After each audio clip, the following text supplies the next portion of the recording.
देखिए दोस्तों, ये रावण रावण का भाई भविष्य और कुंभकर्ण के बीच देखिए दोस्तों क्या बात चल रहा है, आप लोग देख सकते हैं।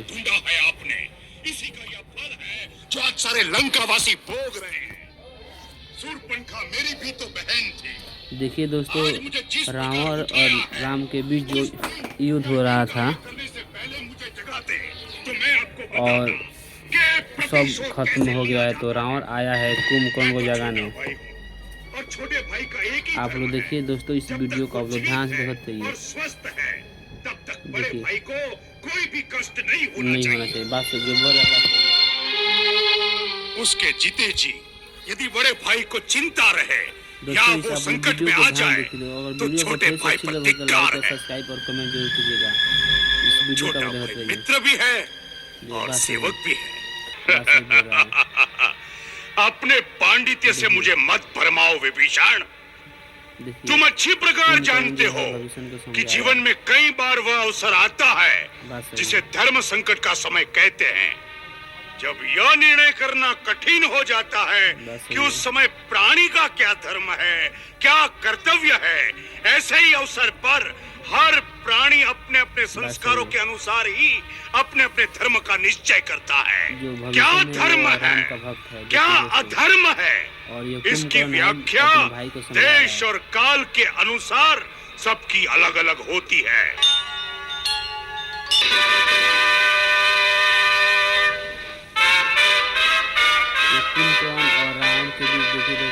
दीर्घायु भव। महाराज, मुझे जो विरूपाक्ष ने सुनाया है, क्या वह सत्य है कि इस समय वानर सेना ने लंका के गिर्द घेरा डाल दिया है और लंका पर संकट के बादल छाए हुए हैं? हाँ तात, इस समय लंका संकट में आ गई है, इसीलिए तुम्हें असमय में ही जगाया गया है। अब सब क्योंकि हम सबकी आशा अब केवल तुम पर ही केंद्रित है। शत्रु ने अल्प समय में ही हमारे प्रमुख योद्धाओं को मार डाला है। कौन जरूरत है उसे आराम से लड़ने के लिए।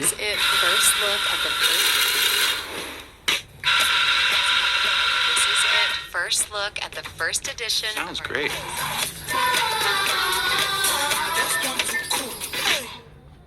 तक समुद्र पार के दूसरे स्थानों से और राक्षस योद्धा सहायता के लिए नहीं आ जाते, तब तक इस बची खुची सेना से लंका की सुरक्षा करना बहुत कठिन दिखाई देता है।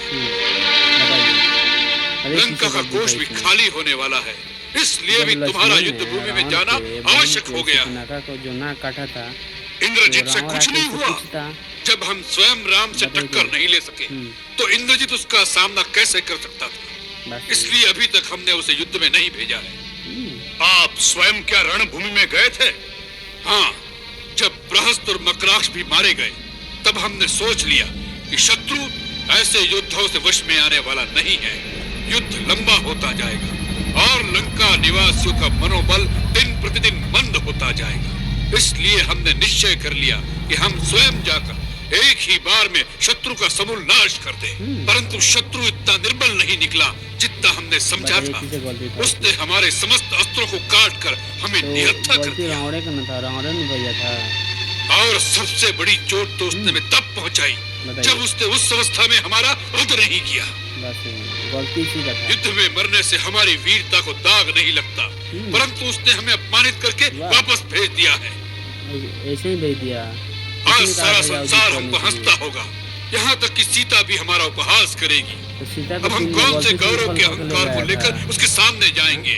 सीता को तुम जाकर पुकारा तो तुम्हें कुंभकर्ण सब होता। मेरे भाई, इसलिए भी तुम्हारा युद्ध भूमि में जाकर उन वानरों और मानवों का भक्षण करना आवश्यक हो गया है। आज राक्षस जाति की लाज तुम्हारे हाथ में है।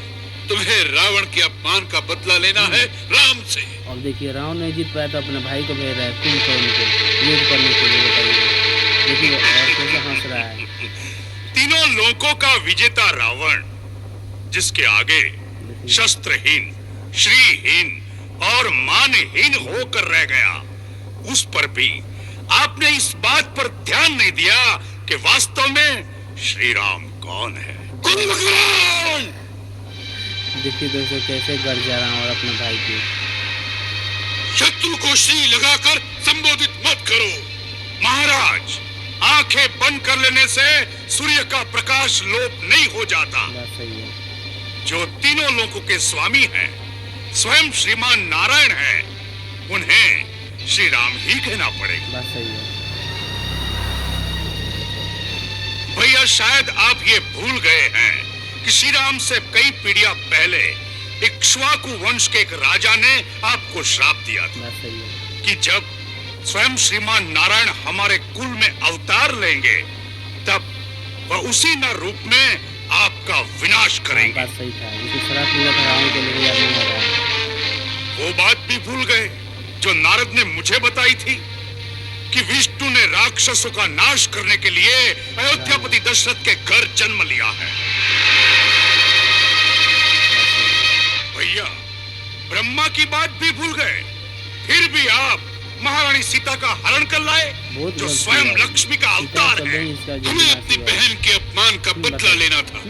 हमारे भाई के वध का प्रतिशोध क्या हमारा कर्तव्य नहीं था?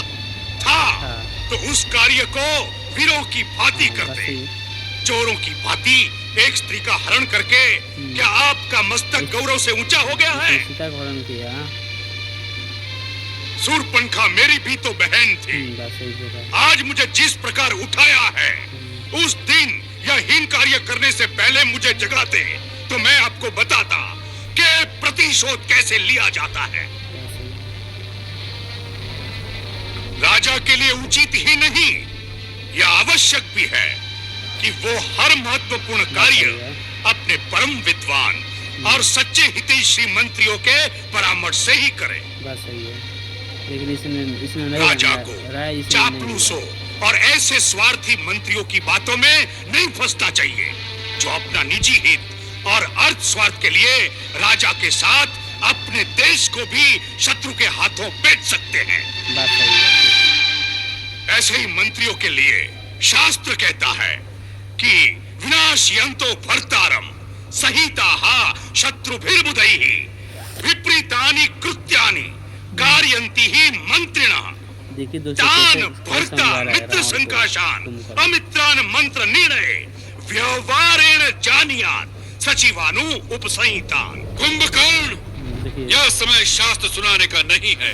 हर बात अपने अपने समय पर ठीक लगती है। यही तो मैं कहना चाहता हूँ भैया कि आपने उचित समय पर उचित बात नहीं की। नीति कहती है कि पुरुष को धर्म, अर्थ और काम